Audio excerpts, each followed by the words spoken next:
I like about the way South Africa has approached it is that they've made the dialects official. So, Sissy, what language do you speak? And I'm like, English. That is not a language. I mean, your language, your own language. What language do you speak? I'm like, oh no, okay, I'm not from South Africa. I'm from Cameroon. They're like, yeah. In Cameroon, what language do you speak? I say, there's also Mzansi. Mzansi is just slang for South Africa. I don't know if it comes from a dialect. To be honest, I mean people from all over the world in South Africa, all races, all kinds of professions. It's actually very exciting. South Africa is where I've learned the most about other cultures. For example, I've learned a lot about South Africa as well as a lot about Kenyans by living in South Africa. In South Africa, there are three very prominent sports: cricket, rugby, and football. Up to today, I have no idea how cricket is played. I have no idea how many players there even are. I have no idea what a cricket field even looks like, but I know that it is a very big deal in South Africa. South Africans love outdoor activities. Braai, hiking, surfing, anyway, for the coastal cities, paragliding, like there are lots of activities. You like being outside. Hi, my people, you welcome to my channel. If you're new here, my name is Just Cheesy. Guys, you seriously need to see how I was smiling watching this video. Honestly speaking, once you're done watching videos like this, I'm telling you the gospel truth. You will never want to go close to anyone that doesn't love South Africa. Because when you see those that doesn't love South Africans, you definitely know that they are the ones that have problems, not South Africans. I don't know why videos like this don't always go viral. Because the ones that have been going viral are the negative ones.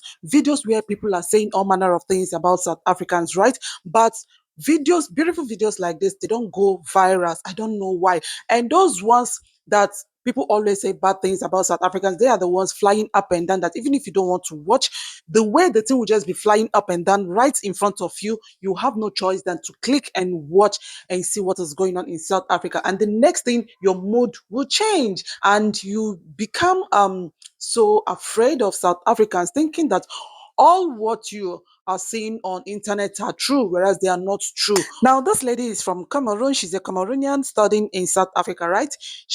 I've watched a previous video which I shared here, and we also what she said about South Africans. And she's not even only the person. Like, I've shared a lot of videos where our fellow Africans that travel to South Africa, especially the ladies, and I've also seen the guys speaking good about South Africans, saying how good they are. I have a video. I've shared videos of Nigerian ladies that lived in South Africa, and even those that are currently living in South Africa. According to them, they said that the very moment South Africans sees them and realize that they are from Nigeria, and the next thing they will begin to ask them is, "Oh, do you see Jim Ike? Do you see?"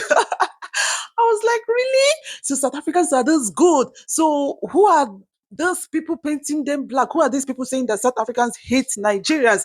Like, these people are actually sharing their life experience. Are you getting it? They're actually sharing their life experience, and I don't see reason why they will have to lie, right? Assuming South Africans were bad to them, trust me, they will also have to say that, oh, South Africans didn't treat them well, they treated them so bad. Are you getting it? But each and every one of them that made videos, they all spoke good about South Africans, how lovely they are, how welcoming they are. Is it those that were pregnant, like they shared their pregnancy journey here on YouTube, and I also shared the videos, like beautiful experience, right? Beautiful experience, like how they were being treated even in the hospital. So that's why when I saw videos of where the South African nurses were where they refused to treat the Zimbabwean ladies, I didn't say anything, because I've heard a lot of complaints from South Africans saying that when you go to their hospitals, like 95% of the patients in the hospitals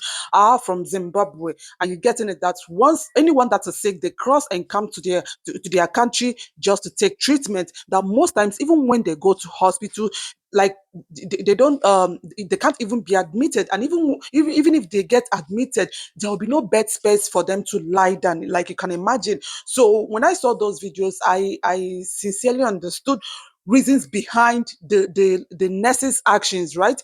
Because I've heard, like, from lot of Africans living in South Africa, especially the law abiding ones, they do speak good about South Africans. And trust me, I love watching videos like this. And please kindly share those videos. Others really need to see what's up, what's going on in South Africa. Please, let's stop spreading the negative stories or videos about our fellow Africans. It's not good, it's not right. Most of those videos are actually coming from the haters. Yes, most of these videos are actually coming from the haters. I think I've shared a video where a Nigerian guy, he was deported from South Africa, right? And this guy and this guy said South Africans are xenophobic, that they're xenophobic, they don't like their fellow Africans, right? And this same guy also said that he wished to travel back to South Africa, but this time he would like to go back to South Africa properly documented. Guys, did you hear what I just said? So that means those tagging South Africans xenophobic are undocumented foreigners that do not want to get properly documented in South Africa. That is what I understood. Are you getting it? That is what I understood. And those that are currently living in South Africa properly documented, they don't use such word because they know that no one disturbs them. Nobody disturbs them. Are you getting it? So guys, kindly watch this video to the end, and please don't forget to subscribe to my channel. Hit the like button, please. I'm begging you in God's name. Before you proceed to watch my videos, please like this video, like the video. And once you are done, even if you don't know what to write for me, please kindly drop heart emoji for your girl. I love you. Language. South Africa has up to 11 national languages, and that's a lot compared to the 2 national languages that we have in Cameroon, where I come from. Don't get me wrong, the tribes in Cameroon all have their various mother tongues, their various dialects, and all of that. What I like about the way South Africa has approached it is that they've made the dialects official. If you look up the official languages, spoken in South Africa, you're going to find Xhosa, Zulu, and all these other languages that I'm going to list here. It's really amazing. And where I was taken aback is the fact that it's actually very normal for people to just walk up to you and speak to you in whatever their dialect is. I cannot tell you how many times people would literally just, on the bus, in the streets, anywhere, they just start talking to me in Xhosa. And then now I have to just gently tell them, oh, sorry, I actually don't understand. I don't understand this language. I don't even know which language this is that you're talking to me in. Like, I cannot identify it. They're like, oh, sorry, Sissy, sorry. So, Sissy, what language do you speak? And I'm like, English. That is not a language. I mean, your language, your own language. What language do you speak? I'm like, oh, no, okay, I'm not from South Africa. I'm from Cameroon. They're like, yeah. In Cameroon, what language do you speak? I say English. Your mother tongue. What language do you speak? I'm like, hey, oh. So even if you don't speak any of the South African languages, you are expected as an African to know your mother tongue. Like it is a symbol of pride. When I say, oh no, don't worry about that. Even if I say something in my mother tongue, you won't understand. They're like, no, go ahead and say it. And that was me bluffing because I'm not very fluent in my mother tongue. I only know, the basics. If we are discussing in Mendankwe or Bafanji, which, my parents' language is mother and father. If we're discussing in one of those languages and the conversation just steers, like just a bit away from basic things like, how are you? I'm lost, bare minimum. So when they tell me that, oh, no, go ahead and say something. I just look at them. Don't worry, no. I'll reply to you in Xhosa. Wena. That's the one Xhosa word that I know. Like the one. Wena.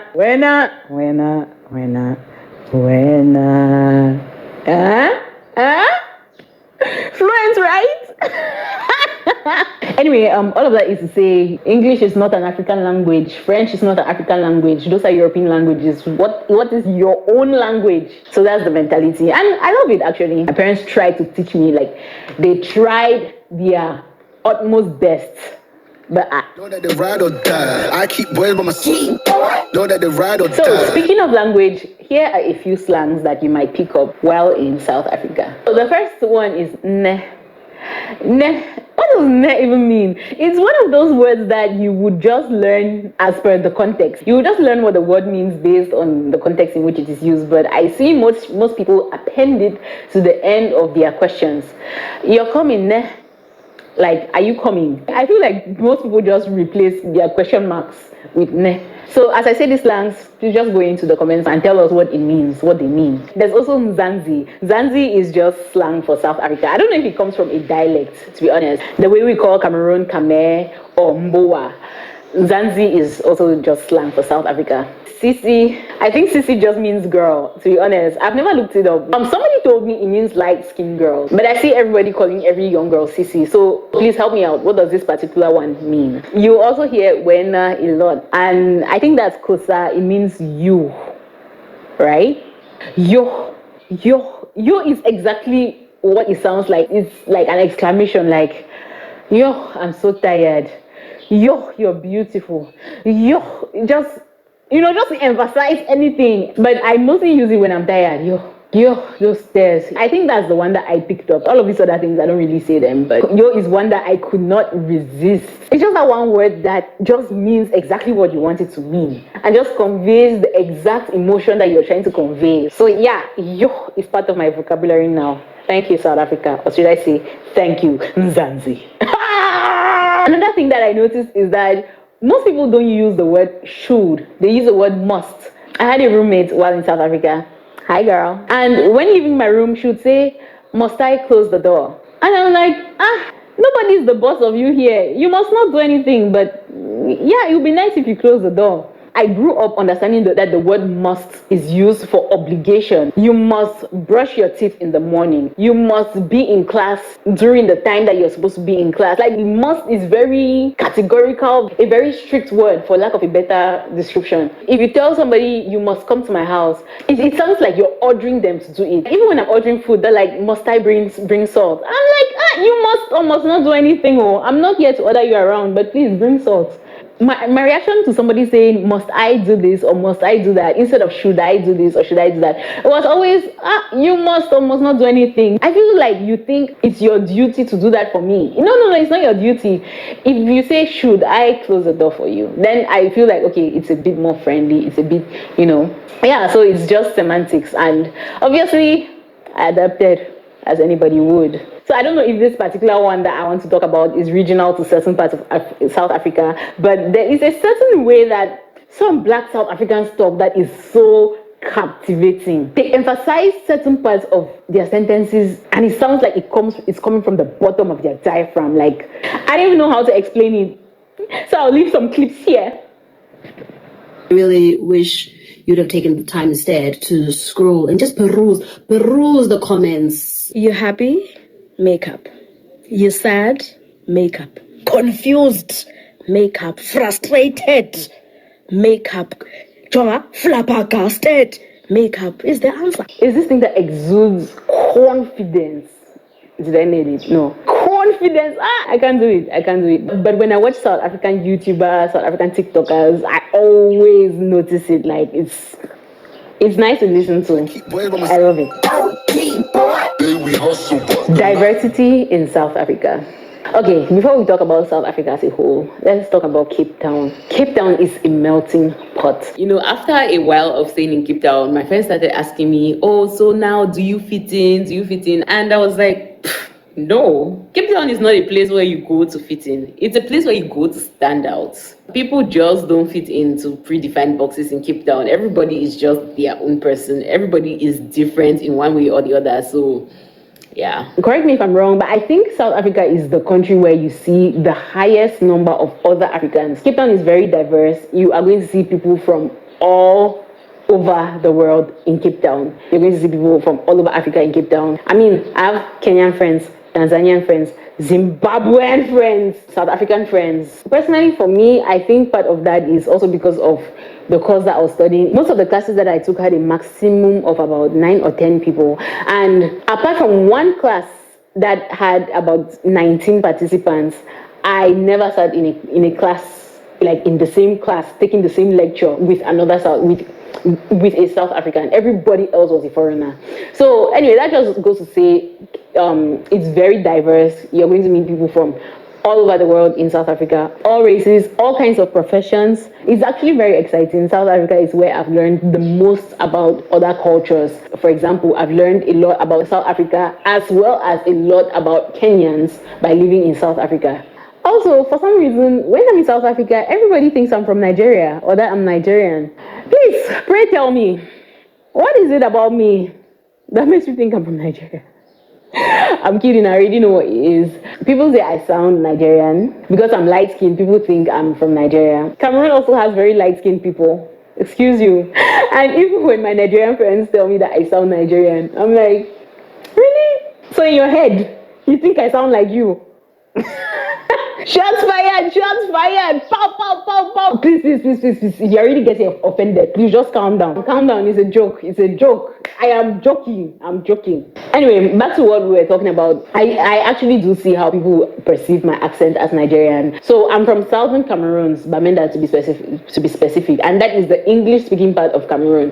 And we share a border with eastern Nigeria. So you will find that most of the tribes in the Anglophone regions of Cameroon and most of the tribes in eastern Nigeria are very similar. We have very similar cultures, traditions, accents. And also, if you look into the colonial history of Cameroon, especially southern Cameroons, you're going to see that there was even a point where when we were getting our independence, we were asked to vote whether or not we want to be part of Cameroon or part of Nigeria. It's actually very interesting to really get into African history. Sports. So, you know how in many countries in West and Central Africa, the biggest sport there is football. In South Africa, there are three very prominent sports: cricket, rugby, and football. Up to today, I have no idea how cricket is played. I have no idea how many players there even are. I have no idea what a cricket field even looks like, but I know that it is a very big deal in South Africa. So if you really want to get into sports and, participate in conversations, learn your cricket. Please, for people who just like to understand what they want to understand when they hear somebody say something, I am not saying that in South Africa they play only 3 sports, because I know that people are already preparing to give me a list of all the sports that are played in South Africa in the comment section. I am saying that there are 3 prominent sports. Obviously, South Africa will have a basketball team, as well as does Cameroon. We have a national basketball team. But it's not as prominent as football. That's what I'm saying. Activities. South Africans love outdoor activities. Braai, hiking, surfing. Anyway, for the coastal cities, paragliding. Like, there are lots of activities. You like being outside. Anyway, this is not a reflection of Cameroon, because also in Cameroon we have outdoor activities. Not as many, but we also have outdoor activities. Okay, for example, in South Africa, with my group of friends, right? If they say, oh, go chill on the beach or go hiking, most of my friends will go hiking.